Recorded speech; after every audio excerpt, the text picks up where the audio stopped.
भाई पिछले 7 दिनों से अनशन पर बैठे हुए सोनम वांगचुक जी को मैं नमन करता हूं, उनकी बहादुरी को, उनकी तपस्या को। अभिजीत दीपके जी और उनके सभी साथियों को, जिन्होंने जंतर मंतर से नौजवानों को एक आवाज दी है, आवाज दी है पेपर लीक के खिलाफ, आवाज दी है सरकार की तानाशाही के खिलाफ। और ये आवाज हिंदुस्तान के हर नौजवान को सुननी चाहिए, क्योंकि जब अभी मैं बातचीत कर रहा था तो मैंने सोनम जी से पूछा कि आपकी उम्र कितनी है, तो मुझसे कहने लगे कि 59 साल की हमारी उम्र है। 59 साल के सोनम वांगचुक अगर इस देश में पेपर लीक रोकने के लिए अनशन कर सकते हैं तो हिंदुस्तान के हर नौजवान को इनके समर्थन में खड़ा होना चाहिए, खड़ा होना चाहिए इनके समर्थन में। इसलिए कि पीर पर्वत बन चुकी है, अब पिघलनी चाहिए। फिर हिमालय से कोई गंगा निकलनी चाहिए। सिर्फ हंगामा खड़ा करना मेरा मकसद नहीं, मेरी कोशिश है कि ये सूरत बदलनी चाहिए। और मेरे सीने में नहीं, मेरे सीने में नहीं तो तेरे सीने में सही हो कहीं भी आग, लेकिन आग जलनी चाहिए। देखो ठीक कहा हमारे दोस्त जॉन ब्रिटास जी ने, ये देश आजाद कैसे हुआ? आंदोलन की बदौलत आजाद हुआ। इस देश से 190 साल का अंग्रेजों का शासन कैसे गया? राष्ट्रपिता महात्मा गांधी के आंदोलन से गया, नेताजी सुभाष चंद्र बोस के आंदोलन से गया, शहीद आजम भगत सिंह की कुर्बानी से गया, शहीद सुखदेव, शहीद राजगुरु, शहीद अशफाकुल्लाह, शहीद रोशन सिंह, शहीद राजेंद्र लवी और 16 साल के खुदीराम बोस ने जब फांसी के फंदे को चूमा तब ये मुल्क आजाद हुआ।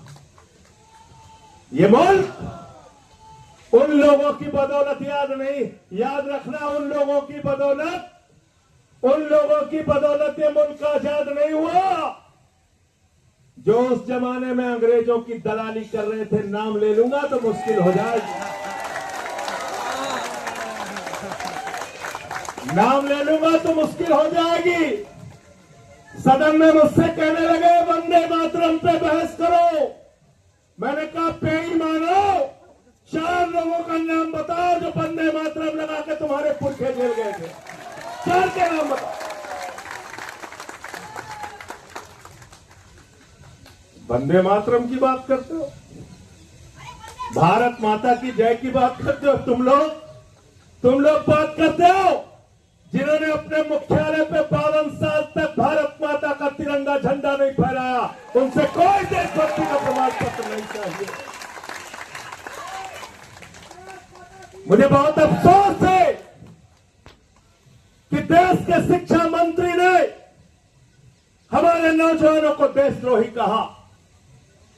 मुझे बहुत अफसोस और पीड़ा है कि इन नौजवानों को अपमानित करने का काम किया गया जो जंतर मंतर से अपनी आवाज लगा रहे हैं।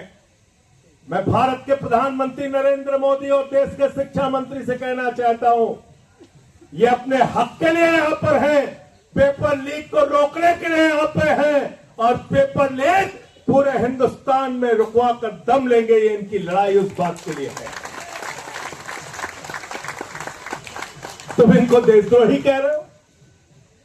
जो भी अपने लिए खड़ा होता है, अपने लिए आवाज उठाता है, वो देशद्रोही हो जाता है। किसान आएगा काले कानून के खिलाफ तो कहोगे किसान खालिस्तानी है, पाकिस्तानी है, देशद्रोही है। नौजवान आएगा पेपर लीक के खिलाफ तो उसको कहोगे देशद्रोही है, देशद्रोही है। मैं तो भाजपाइयों के बारे में कहता हूं, जितना पाकिस्तानी पाकिस्तान का नाम नहीं लेते उससे ज्यादा भाजपाई पाकिस्तान का नाम लेते हैं। लेते नहीं लेते बताओ? लेते हैं कि नहीं लेते हैं? देश से प्यार क्या होता है वो सोनम वांगचुक से आके सीखो, अभिजीत दीपके से आके सीखो। क्या होता है देश से प्यार? यहां पे जो नौजवान है उनसे आके सीखो, उनसे आके सीखो, थोड़ी शिक्षा तुम्हारी भी बढ़ेगी। लेकिन सीखोगे कैसे?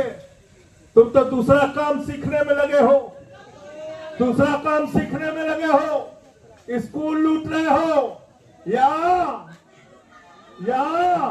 नौजवानों को 2 वक्त की खाने की रोटी नहीं मिल रही है, लेकिन तुम लोग स्कूल खा रहे हो, अस्पताल खा रहे हो, सड़क खा रहे हो, बिजली खा रहे हो, पानी खा रहे हो, हवाई जहाज खा रहे हो, समुद्री तट खा रहे हो, गैस खा रहे हो, कोयला खा रहे हो, पेपर खा रहे हो, और तो और प्रभु श्री राम का मंदिर भी खा रहे हो।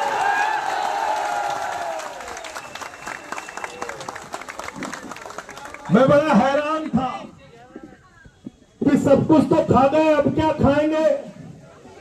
कोयला खा गए, गैस खा गए, बिजली खा गए, पानी खा गए, सड़क खा गए, पुल खा गए, जहाज खा गए, अब पेट्रोल खा रहे हैं, उसमें कह रहे हैं एथेनॉल मिला के गाड़ी खाएंगे। गाड़ी खा रहे हैं, स्कूटर खा रहे हैं, बस खा रहे हैं। मैं सोच रहा था सब खा गए, अब क्या खाएंगे?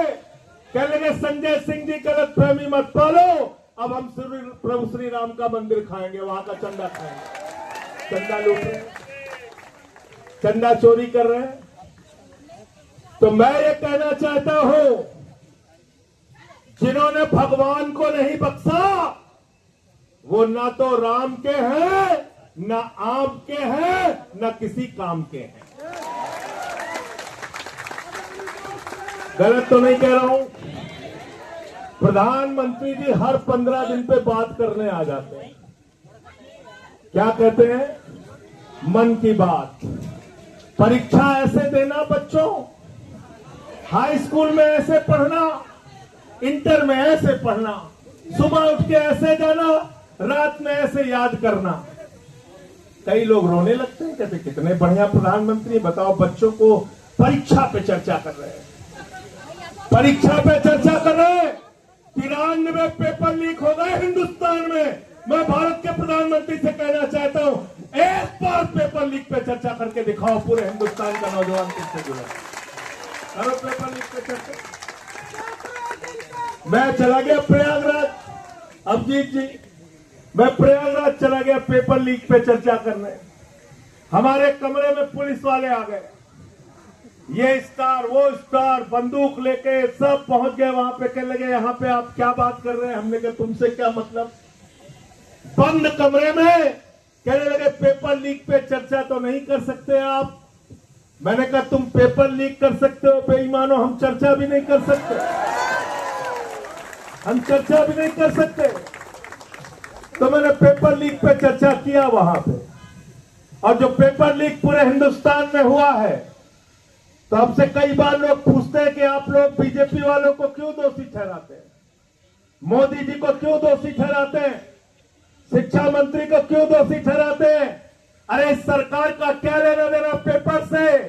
तो मैं उनसे कहता हूं, जितने पेपर लीक करने वाले हैं ये सारे के सारे चंदा चोर पार्टी से जुड़े हुए लोग हैं, भारतीय जनता पार्टी से जुड़े हुए लोग हैं।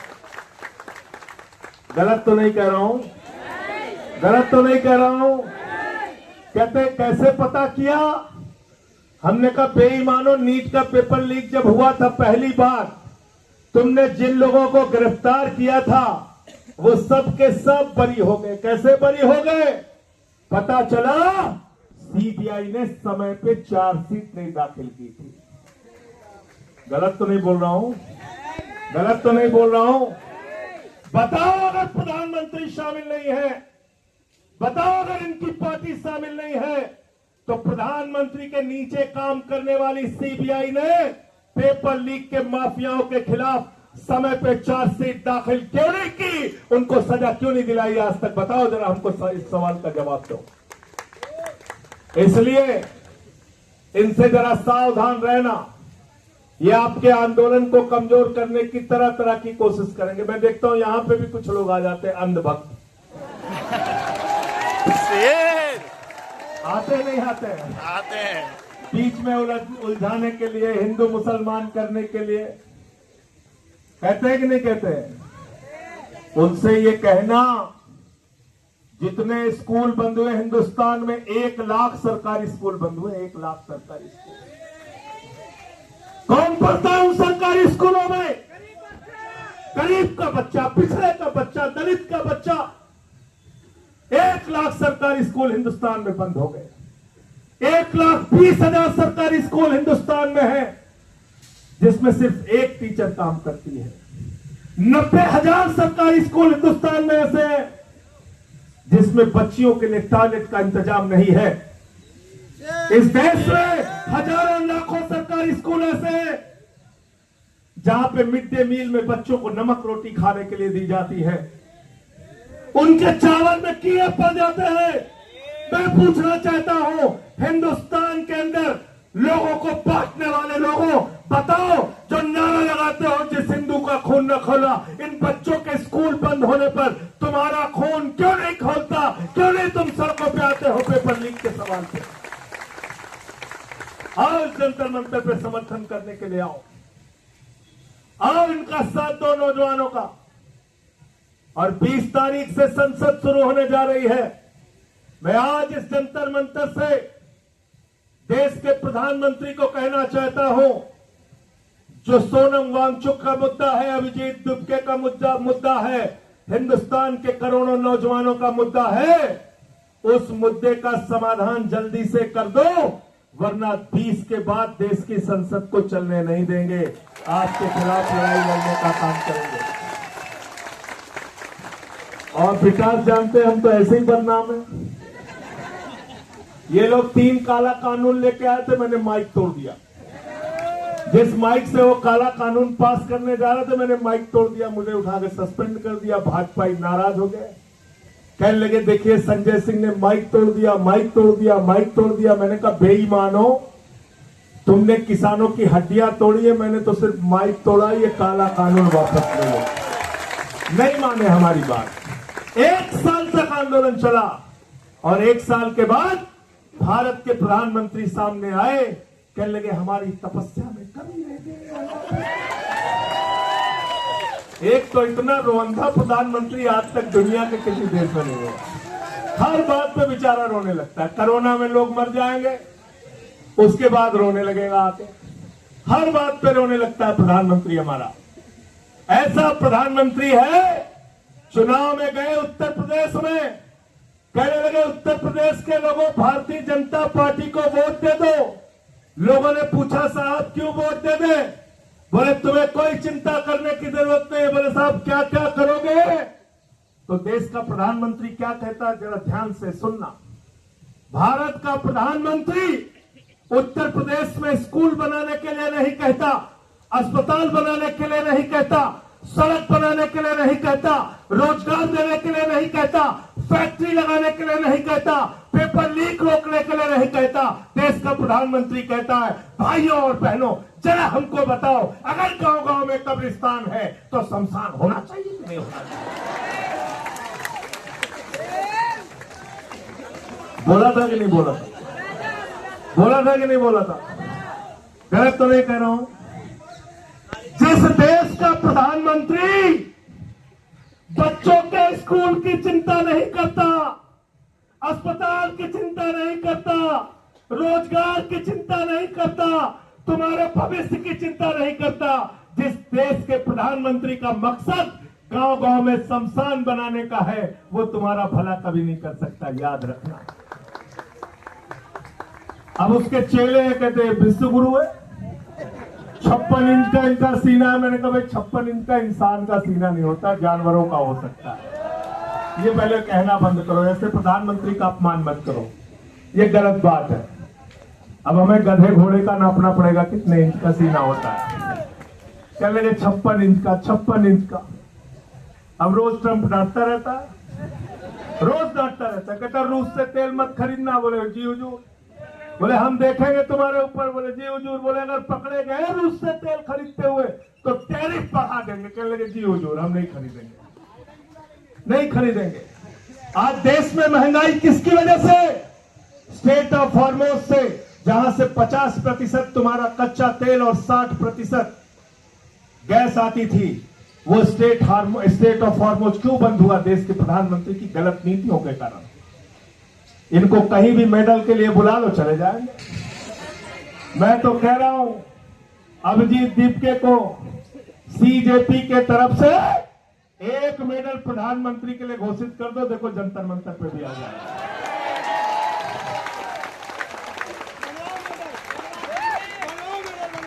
घोषित कर दो एक मेडल, पेपर लीक मेडल, कोई भी नाम रख दो, आ जाएंगे लेने के लिए।